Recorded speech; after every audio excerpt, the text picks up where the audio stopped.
Okay, good morning, ladies and gentlemen. Good morning, guys. Again with me, Mr. Al. My name is Muhammad Hussein Al-Fatah. My student always call me Mr. Al, or you can call me Mr. Kevin. Welcome to video pembelajaran fakultas. Here I would like to give you explanation about the information of cohesion and coherence.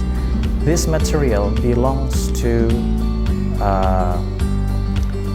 essay writing class ya. Jadi materi ini merupakan salah satu materi di essay writing. Okay, let's go to the material.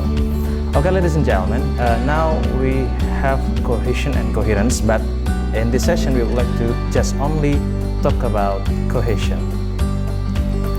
Okay, what is cohesion? If we would like to express our message, our ideas in written form, it is important for the part of a written text to be connected together. Another word for this is cohesion. This word comes from the word cohere, which means to stick together. Cohesion is therefore related to ensuring that the words and sentence you use stick together ya. The keywordnya adalah stick together. Artinya ketika kita harus menulis menulis sesuatu, pasti kan memiliki ide bermacam-macam kan. Ada ide 1, ide 2, ide 3, ada dalam satu kalimat satu ide. Nah, di cohesion ini adalah bagaimana how to stick the sentences together. Jadi tidak berdiri sendiri-sendiri ya. Nanti kita akan melihat contohnya, akan saya berikan contohnya bagaimana sih contohnya teks yang memiliki cohesion yang baik, dan bagaimana sih teks yang memiliki cohesion yang ya mungkin sedikit kurang baik. Okay, now next ya. Ada beberapa tipe atau strategi dalam membuat cohesion di dalam teks ya. Good cohesion is achieved through the following 5 main method. Jadi dalam tulisan bebas atau esai atau karya ilmiah ya, yang tidak terlalu strict to the rules seperti academic writing, itu ada 5 hal yang perlu kita perhatikan. Yang pertama adalah repeated word or ideas, yang kedua adalah reference words, yang ketiga transition signals, yang keempat substitution, dan kelima adalah ellipsis. Nah, kelima ini adalah basic strategies to construct your cohesion become better gitu ya. Jadi ini yang harus kita perhatikan. Now let's go to the repeated words. Ya. Nah, selain kelima hal tadi, ada dua cara membuat cohesion yang baik, yakni shall nouns dan thematic development.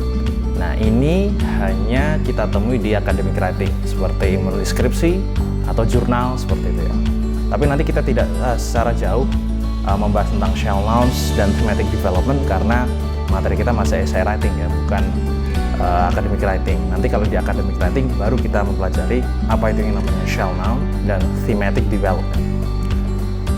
Oke, repeated words ya. Coba Anda lihat di sini.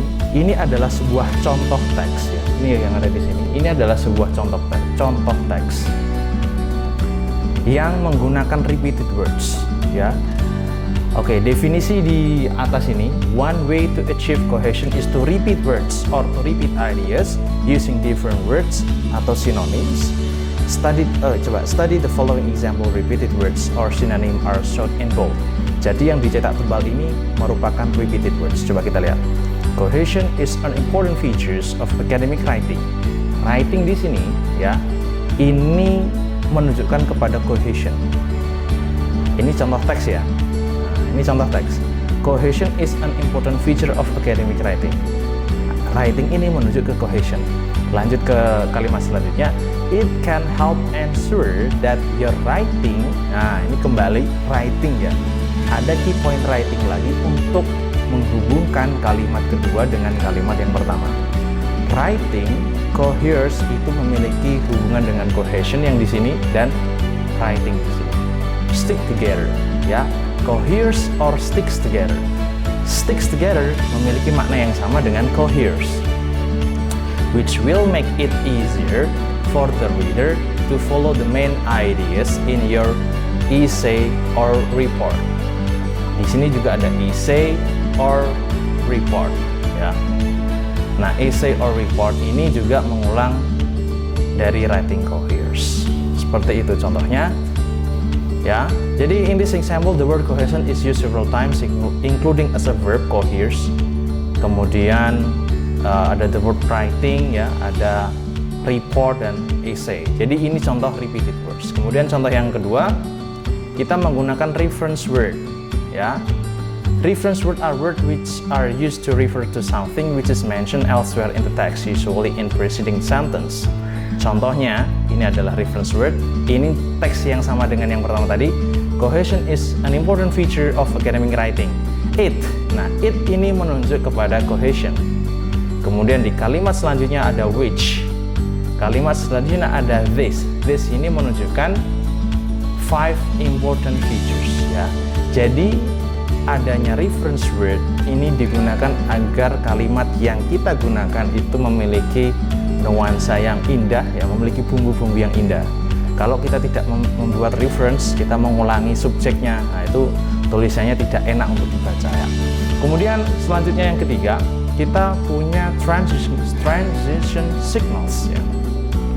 Transition signals also called cohesive devices or linking words. Contohnya, for example, in contrast, first, as a result, ini adalah contoh transition signals.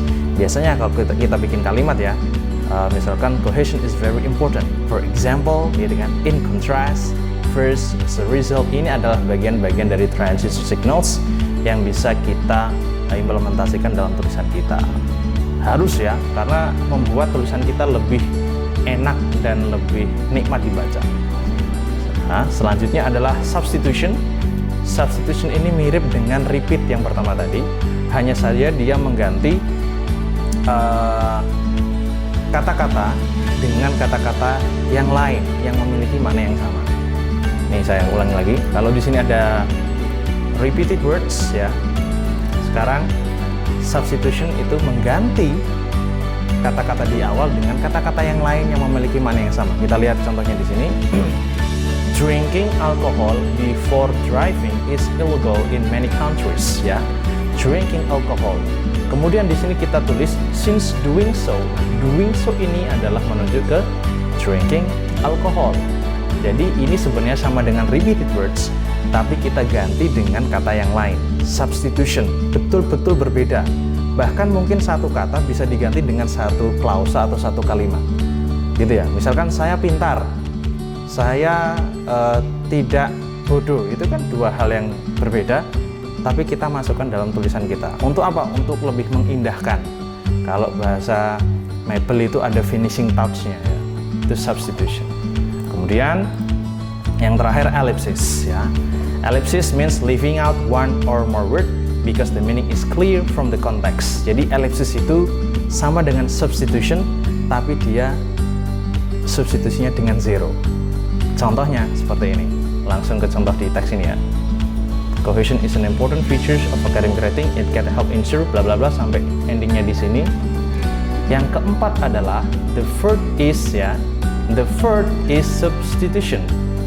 Kenapa ini the third? Kenapa tidak the third important features ya? Padahal di sini kan dituliskan you can achieve good cohesion by paying attention to 5 important features ya. Wah, ini kursornya nggak kelihatan ya, nggak apa-apa.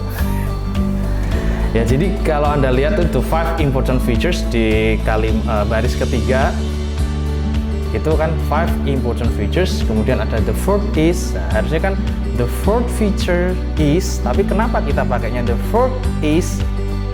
Itulah gunanya memperindah tulisan. Jadi tidak semua tulisan itu harus ditulis dan tidak semua ide itu harus diungkapkan. Kadang ada ide-ide yang perlu diungkapkan secara eksplisit atau secara tidak langsung.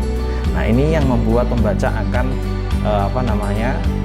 tergugah. Wah, aku harus membaca tulisan ini karena tulisan ini kok mengandung sebuah misteri ya. Jadi seperti itu. Oke, teman-teman sekalian, saya kira ini ya, ada beberapa hal yang perlu kita perhatikan ketika menulis. yakni ada cohesion. Bagaimana kita stick together antara kalimat satu dengan kalimat yang lain dalam sebuah paragraf. Ada 5 hal yang perlu kamu perhatikan. Yang pertama adalah repeated words, yang kedua reference words, yang ketiga adalah transition signals, yang keempat substitution, dan kelima ellipsis. Semoga materi ini bermanfaat buat Anda dan berguna bagi Anda yang suka menulis ya. Jadi ketika kita menulisnya simbol, tapi kita pakai trik 5 trik ini minimal, karena ini adalah trik yang umum dan trik utama, sehingga nanti kita bisa menghasilkan sebuah tulisan yang berkualitas dan enak untuk dibaca. Oke, I think that's all from me. Thank you so much for your attention. Assalamualaikum warahmatullahi wabarakatuh.